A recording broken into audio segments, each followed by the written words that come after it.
Hey there, comic fans. Michael here at Ground Zero. Wanted to thank everybody again for taking a few minutes out of their day to spend with us here on Interestingly Enough as we get caught up to present day talking about the history of Valiant Comics. Last time we talked about all the trials and travails that Dinesh Shamdasani went through trying to make his dream of new Valiant Comics a reality.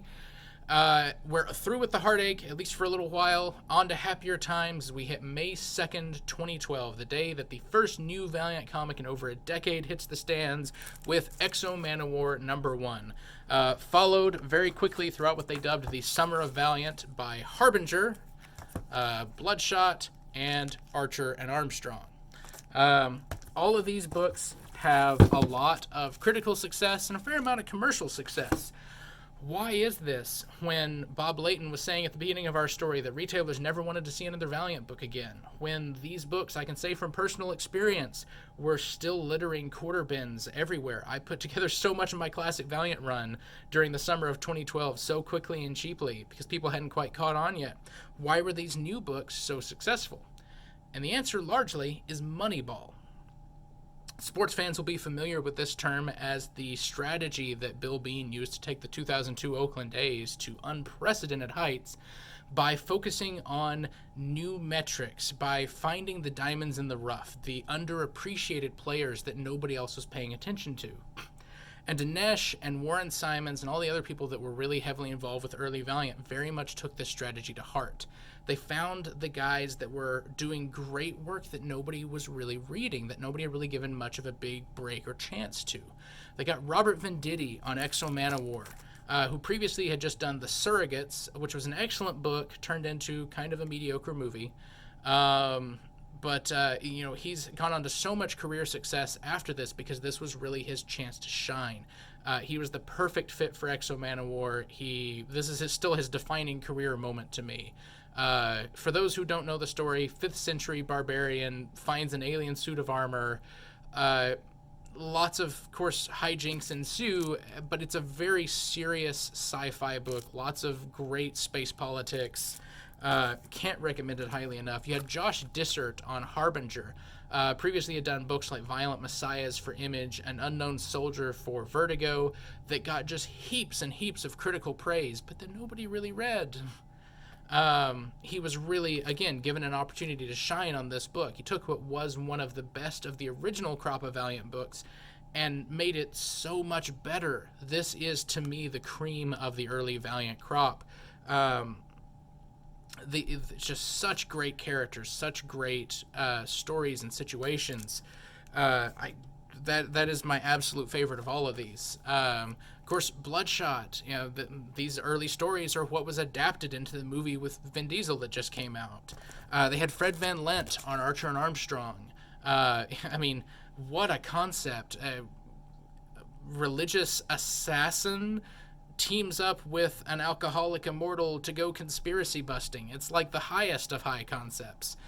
Fred Van Lent having previously done books like Cowboys and Aliens, which nobody read until it got turned into a movie much later.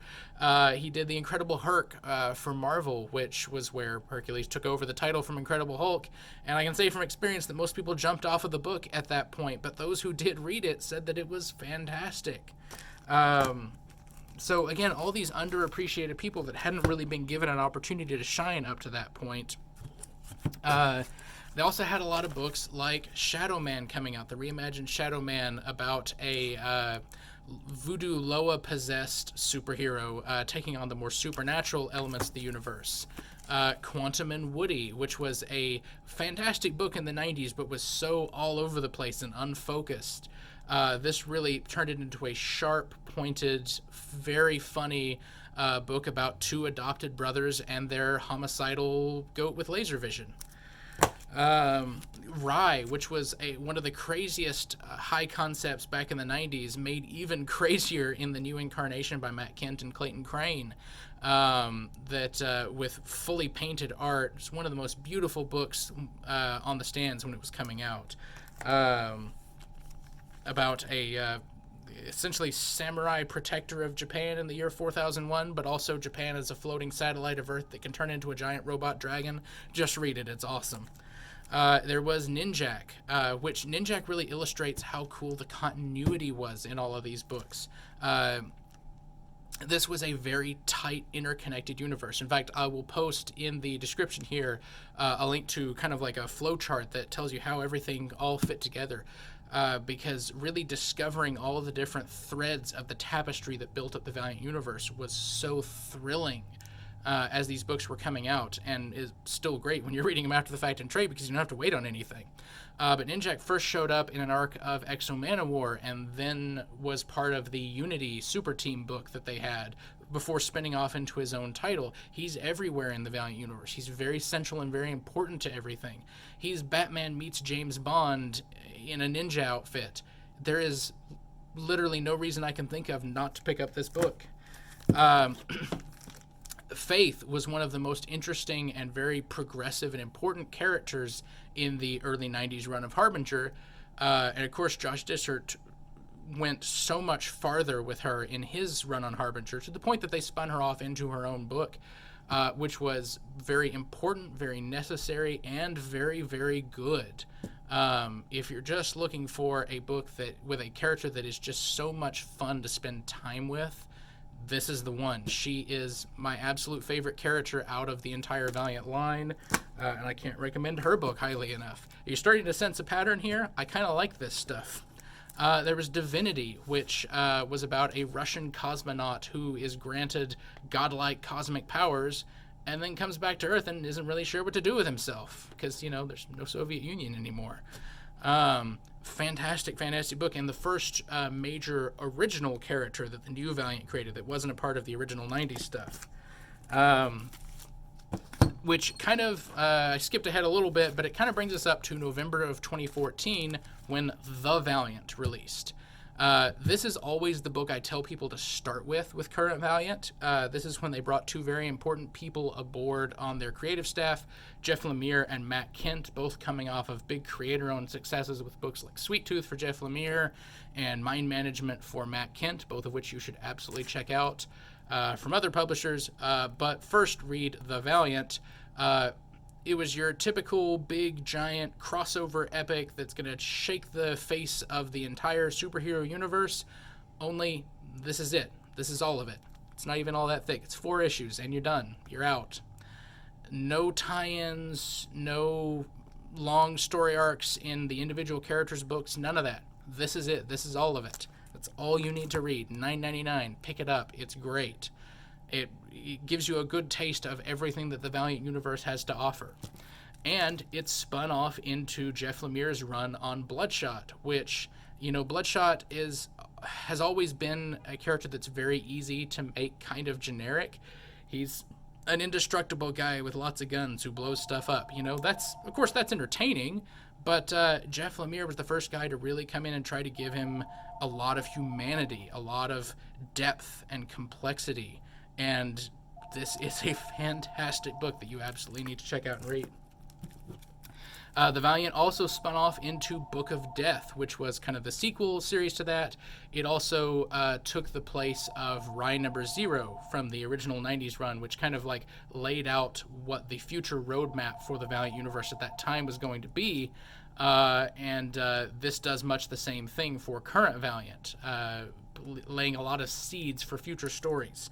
Excellent book, and it spun off into Wrath of the Eternal Warrior.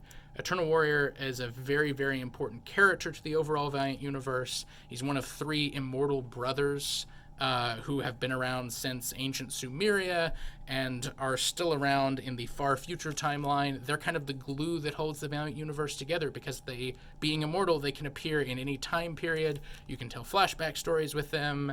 You can, you know, jump forward to the future. You can do time travel stuff with them. One of them is a time traveler. But this is the best Eternal Warrior story. He's very much kind of like the Highlander, Duncan, or Connor MacLeod character in the Valiant universe, in a superhero universe. This is his best outing. You absolutely need to check it out. Second, probably, to Dysart's Harbinger, this is my favorite of the Valiant books. All of these come so highly recommended from me. Of course, I've been shouting from the rooftops about how great Valiant stuff is for the past decade or so. And a large chunk of that is because of how great the books are. But also it's because of how great the company was during all of this time. This was so much a company by the fans, for the fans. There was so much love for the medium, for the industry, for retailers even.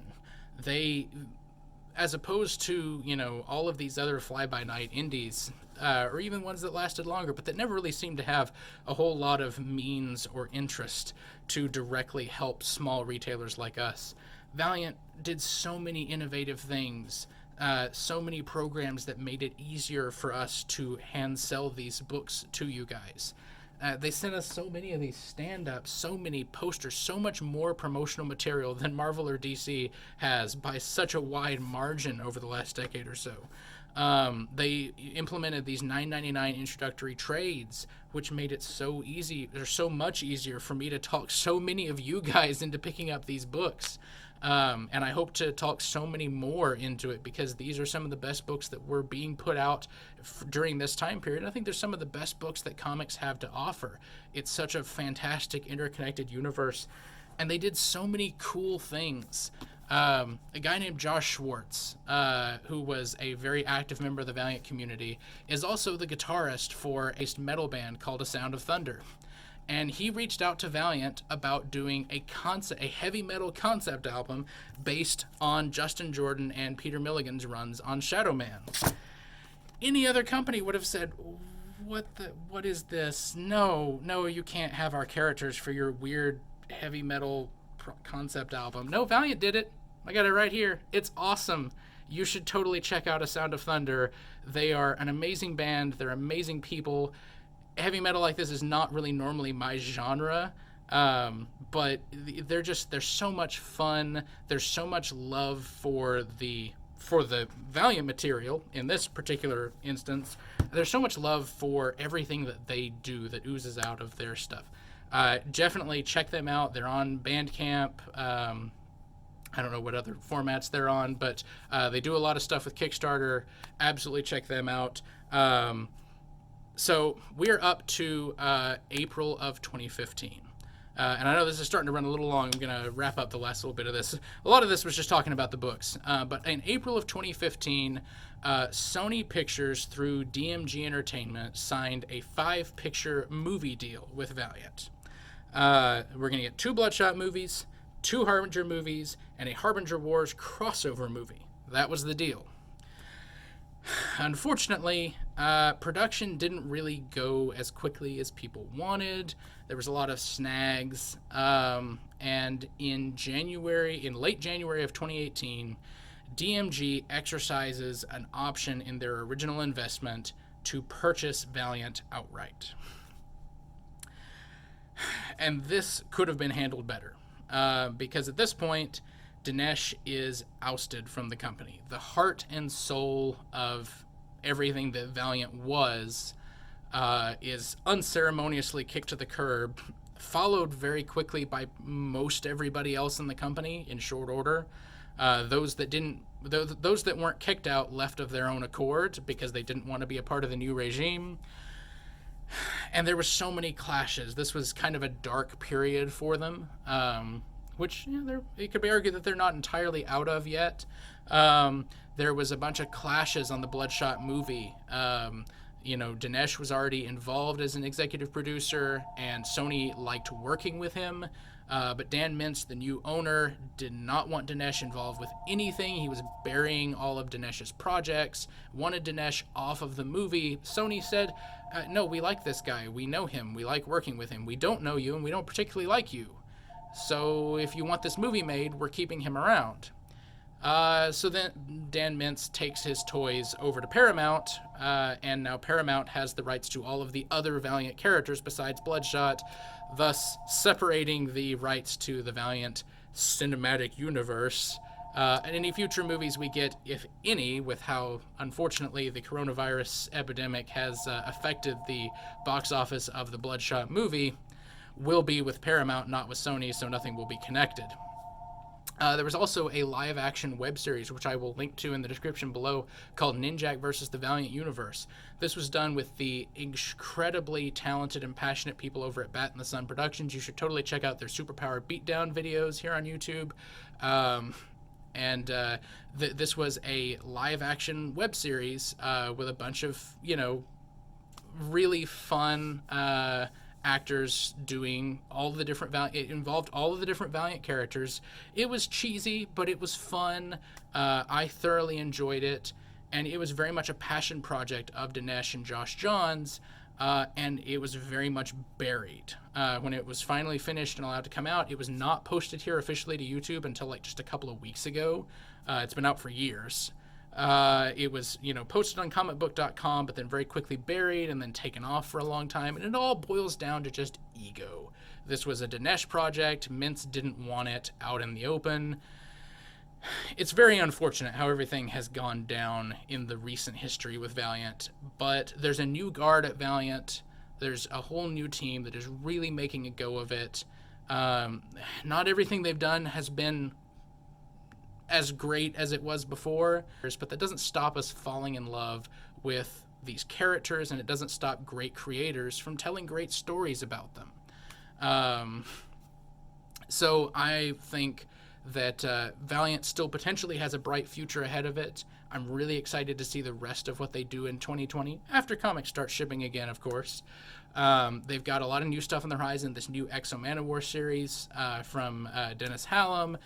They've got a new Shadow Man series that's going to be starting with Cullen Bunn writing it. He of the Six Gun fame, among other things. Let's see. There's supposed to be a new Harbinger series starting. I don't think they've announced a creative team for that. But there's all sorts of cool stuff coming. I'm sure you'll be hearing lots about it from me because, I keep talking about Valiant pretty consistently on all the video content that we produce here at Ground Zero.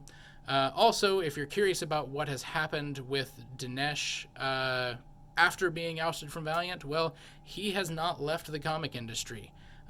You can find a lot of information about his new project, Bad Idea, various places on the internet. Of course, their plans have been somewhat stalled also due to the coronavirus outbreak, but I think we will be hearing a lot about that as we go forward into 2021 and beyond. You'll probably be hearing a lot about it from me. That being said, that kind of brings us up to date. Remember the 3 S's: like, subscribe, and share to these videos to keep all this content flowing from us. We love that you guys have chosen to spend your time with us, and we will be back here shortly with more video content. Until then, we will see you guys around. Thanks.